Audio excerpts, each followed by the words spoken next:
Hey there, everybody. Thanks for joining me for another one-man review. Today I'll be taking a look at Sam Tsohonis. Sam, I think that's how it's pronounced your last name. Apologies if I got it wrong. But Sam's book, The Transmigratory Adventures of Philip K. in the Land of the In-Betweeners. I think I've done a video about number one. Maybe it was in a mailbag episode or something. I know I've definitely read number one in PDF form and given Sam my opinions on the art and things like that. But I couldn't find it hanging around on my shelves, but my shelves are getting pretty complex too. So anyways, this picks up in the first issue. This character here, Philip K., has died, and at the end of the issue makes it to this big pyramid here.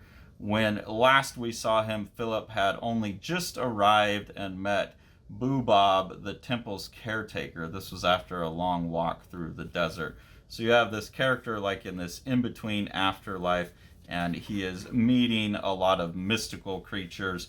This very much reminds me of the like Kabbalah sequence in Promethea, where Promethea works and Sophia work their way up the tree of life, partially just because of all the mysticism that's in it, but especially in this issue when all of a sudden you're introduced to Glykon, who speaks in an Alan Moore voice. It's pretty hard not to associate that immediately back to Promethea, given all of the rest of the kind of occultism and mysticism in the content here. But really cool art throughout, and different kind of viewpoints on things than in Promethea. I'm not by any means saying that this is a Promethea ripoff. It just seems to have been something that grew out of that influence. And as someone myself who was super influenced by that book for 10 to 15 years, like it kind of controlled my worldview, I get it. So really cool images here of Glykon. Then Sam goes through like the history of Glykon in more detail than Alan Moore's done anywhere that I've seen. So there's some cool some funny information there about what a prank it was. There's some cool formalisms throughout here as well, like having this panel here blocked off as they're trying to do like a spell to protect them from these bubbles that Glykon has blown out with his brother Typhon here. This kind of like as a protective little chant, I think, is a fun little visual idea.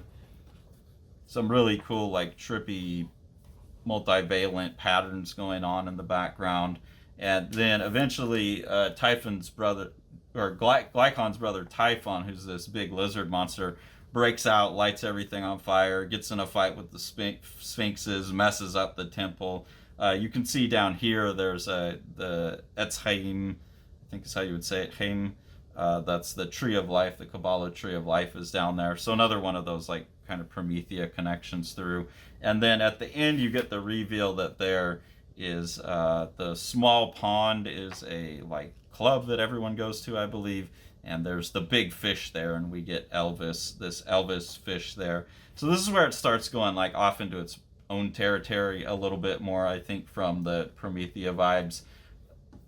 We go to issue 3 now, and we have Pope Robert the 23rd, Junior Bob Dobbs, Horse Lover Fat, and Philip K. are going to be the stories in here.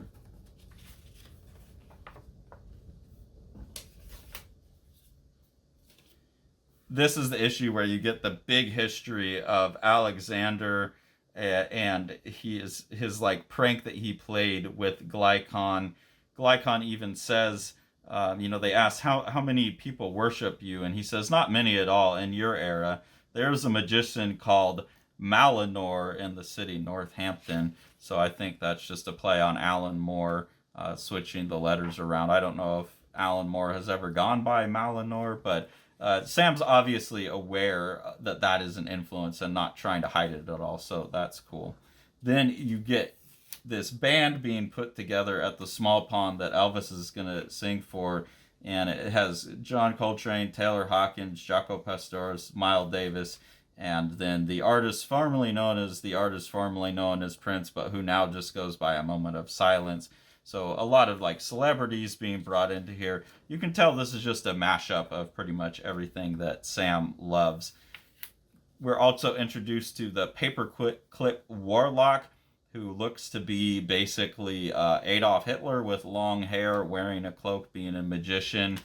Hitler comes out of Typhon's mouth and is yelling in German, but then at the end he speaks in the Lovecraftian language, which I'm not going to try and pronounce what it's called, and calls forth Cthulhu.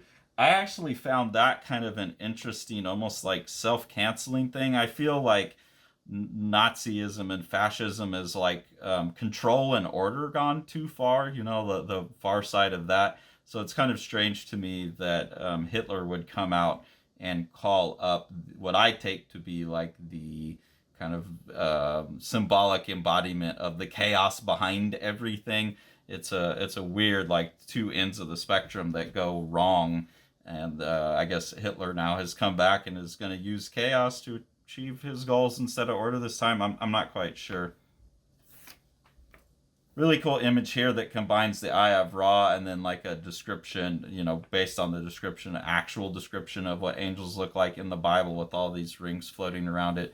I think that's a pretty cool combination of the two different cultural symbols. So there's a lot of stuff like that in here where it is like that same type of mystical explanation that's going on in Promethea, but it's chopped up and put together, and it's like just a different worldview, but kind of the same general approach. At the end of it, one of the characters that we've been introduced to turns into Sekhmet and is going to have a fight between Sekhmet and Cthulhu. We also get the hint that maybe we'll be meeting Jesus in the next issue as well. So overall, like the first issue, I thought it was interesting, but the Alan Moore vibey thing kind of held me at bay. As I've read these other two issues, I'm much more invested in the series. I think Sam's art's getting better as well. The coloring is getting better as well, but I still think Sam would be better served with like flat colors, like because I've seen the art in black and white, and there's a lot of really nice like hatching and stuff in the black and white. A lot of good textural work that gets overridden by the gradients. I also think like moving away from the more naturalistic colors to these more intense colors, like in these sequences here, would make the book more interesting with the psychedelia. I think like looking at someone like Moebius, I don't know. That's the one thing about the book I'm a little hesitant about, is just the overly computer coloring. But then there's images like this where you really need the computer effects to make it happen. So, anyways, I'm much more sold on the book now. I'm very invested in the story and what the story is, and I'm excited to see Sam continue to grow as an artist because each issue has shown a growth to me. So, I'm all in, Sam. And thanks for, I believe Sam gave these to Sean, sent these over to Sean, and Sean sent them my way. So thank you so much, Sam. Really cool stuff, and yeah, I'm digging it.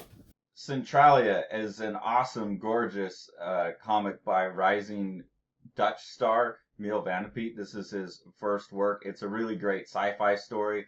There's a world in the future where the sun has gotten so hot that people can't be on the ground, so they have to run around. There's a lot of conceits that go with that. What is the world that looks like? And I think you can see by the art that Sean's description of this book as like a Moebius for young adults, a YA Moebius, is a really great description of this really gorgeous and like wild, wacky, fun book.